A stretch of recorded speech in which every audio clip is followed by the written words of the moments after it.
Don't go away. And we are joined right now, ladies and gentlemen, I'm very proud to say, by Michael Hayden, former director of the CIA and the NSA, retired four-star general, of course, in the United States Air Force, and author of a great new book, Playing to the Edge, American Intelligence in the Age of Terror. There it is on your TV screen. Hello, General. Hey, great to see you. We've talked so many times, and it's so great to talk to you. All right. Face to face. Congratulations on the book. Thanks. The purpose of writing this? A couple. Number one, I think American espionage is one of the least understood, most misunderstood institutions in American society. And that's really bad because it's really important. You know, I traveled around the world meeting CIA case officers, never met Jack Bauer, never even met Jack Ryan. Right? Americans need to better understand both the people who do this on their behalf and how they do it. So imagine me kind of taking the friend by the hand, punching in the cipher lock, going into the vault, and to the degree permitted by law, right, introducing them to our people and to our processes. And the other one is simply to try to point out, and I think I do this throughout the book, this is hard work.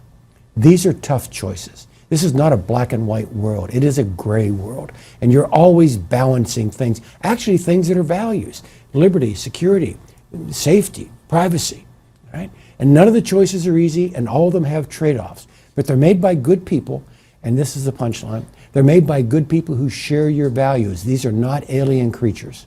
I mean, you headed up CIA, NSA from 1999 to 09. Yeah. Took us before 9/11, Right. through 9/11, Right. post 9/11, Right. into Obama's term. The whole thing, all the changes.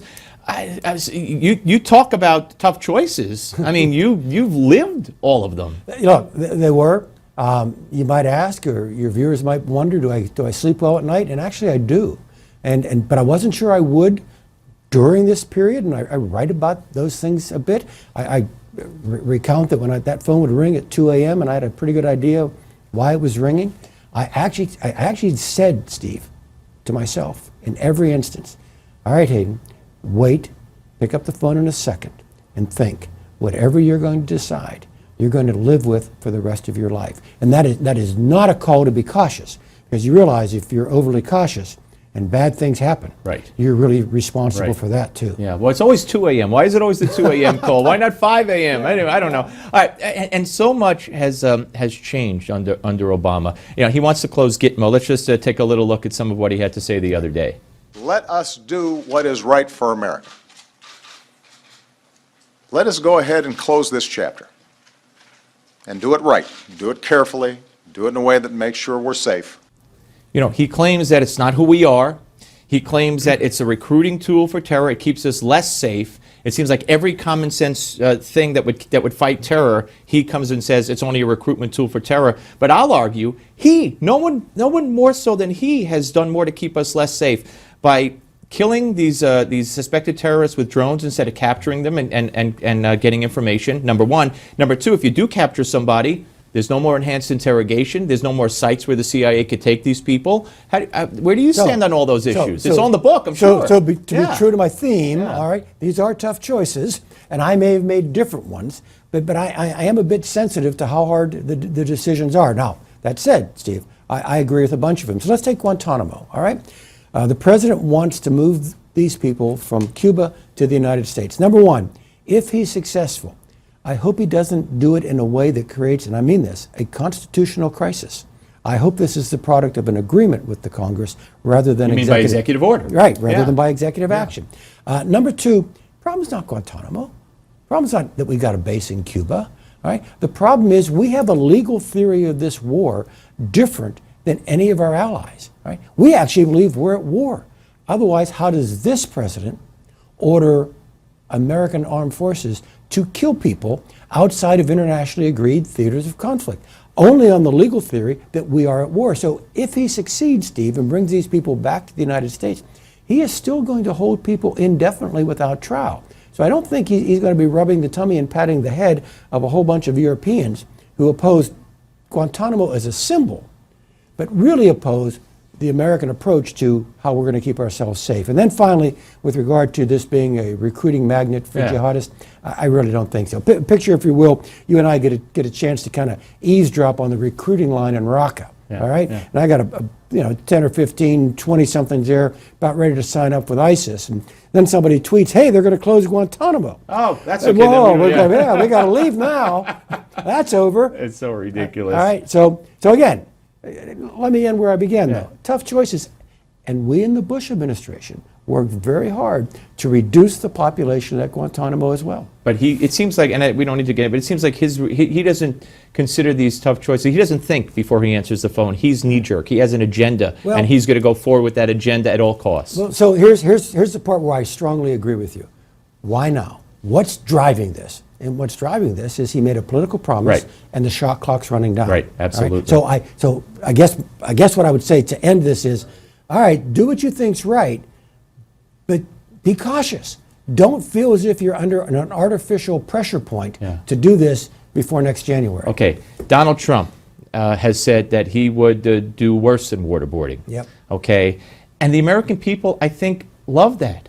I think the American people believe that if the possibility exists that you could possibly get information out of this guy who might know that where the next school is, where somebody's kids are going to get killed, stick his head underwater, blow smoke in his face, deprive him of sleep, do whatever it takes. Do you agree with Trump? So, no. All right, so remember the title, Playing to the Edge. Yeah. So the first thing, Steve, there's an edge. All right? There is a line that you don't want to go beyond. Now, we did really hard things. And a lot of the American people actually support what we do.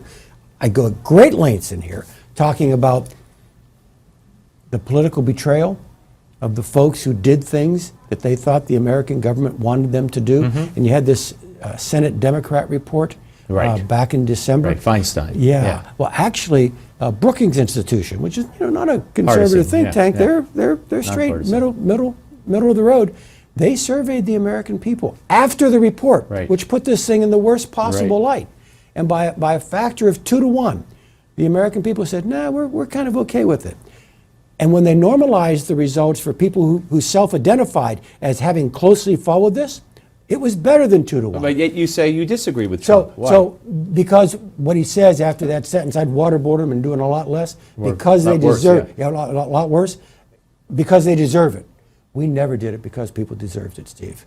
This was not about punishment. was getting information. This was not about looking back. This was about looking forward. So you make a decision to do these kinds of things, to play up to this line, based upon the reality of the danger you are facing, not an emotional appeal to exact vengeance on someone. What do you think of Donald Trump overall? I mean, let's work under the premise he's the nominee, and it's him against Clinton. I would assume you would support him over Clinton. Well, I'm going to keep that secret ballot thing secret, all right? I mean, to truth in lending, I supported Jeb Bush, and I'm really sorry he's out of the race. Right. And I've not yet affiliated with someone else. But I'll be honest with you, though, Steve. If candidate Trump becomes president, I would be troubled if he governed in a way that was consistent with some of the things he's said as a candidate. Now, we'll see. We all grow in office, me included. We all say things all candidates say some things in campaigns that they Well, realize do you think they we can't have do. a problem letting Muslims into this country that Yeah. aren't vetted? I would, well, first of all right, the blanket statement, none of them are coming in until, what's the next line? fix it? We fix it or we figure it out, all right? Telling 1.5 billion adherents to one of the world's great monotheisms that they can't come into the United States, actually, Steve, in my point of view, is self-defeating. You know, I get it. We have an internal threat. We have a self-radicalized threat, but it's not nearly as bad as it is in Europe. Why is that? It's because of who we are. We're actually good at this. We assimilate people. We're a welcoming society. But if ISIS members or other radical I members get are it. coming in I get with it. the intent to kill, they're not going to be assimilated. So, you know how this works? No, tell me the answer. What's the answer? If it's, with all due respect, Yeah. if it's not Trump's, then what is the Oh, answer? no. Let me tell Yeah. you. Let me tell you how I am. You know, Yeah. I've been there. I Yeah, imagine no, and I what respect the heck out of you, What yeah. it would be. What would it be like going forward? And if somebody asked me, so what do you tell the executive? And it could be a governor, it could be a mayor, it could be a Right. president. Okay. Here's the answer. The mayor, the governor, the president, he gets to be St. Francis of Assisi. He gets to be Mother Teresa. He gets to say, give me your tired, your poor, your huddled masses. Come on down. This is America. And then after the cameras go off, he turns to me the security guy in the room, and he starts poking his finger in my sternum. He says, while I'm being Mother Teresa, you make sure nothing bad happens. Get it? And that's the division of labor. But he doesn't want to be Mother Teresa. He wants to be the tough guy who says, Yeah. you're not coming in because you might be a bad guy. Well, I mean, 1.5 billion people you see out anything good in him? You see anything valuable in what he has to say? Uh, as far as that issue on the Muslims? No, let me go broad. Yeah. Let me go more Yeah. broad, all right? I actually think that we have been running away from a truth in the current administration, all right? The current administration says this has nothing to do with Islam. Right, and Hillary says Yes, the it- same thing, yeah. No, it does. Right. It does have to do with Islam. No, it's not about all of Islam. No, of course It's not about not. all Muslims, but it does have to do with Islam. And so you're seeing Mr. Trump's appeal kind of being the anti-Obama. I mean, you've got the current administration way over here denying a reality Right. that we all recognize. Right. And so you've got candidate Trump taking advantage of that. Let me go to 111. Let's put up 111. This is a New York Times reporter or columnist by the name of Ross Douthat who tweeted out this. Good news, guys. I figured out how the Trump campaign ends. And then he linked to a video of something from the dead zone where they try to assassinate a candidate. Now, your whole business is, CIA, NSA, security. What should happen to that columnist? We have an unfortunate history in this country Of assassination. Of assassinations. That has got to be the third rail of adult political discussion. No one should be allowed to talk that way. That's wrong. Should the New York Times discipline him? Or, I mean, It's a Times issue. It's an internal issue. I know the First Amendment. I know how that works. You don't want government imposing speech discipline on people. But again, I repeat, Steve, that should be the third rail of American political discourse. yeah. General. Thank you. The book, ladies and gentlemen, if you think this conversation's interesting, it's all in the book, Playing the Edge, American Intelligence in the Age of Terror. Thank you again, General. Thank you. Pleasure. My All right, pleasure. folks, we're coming back. Your phone calls, 877-NEWSMAX, 877-639-7629. Don't go away.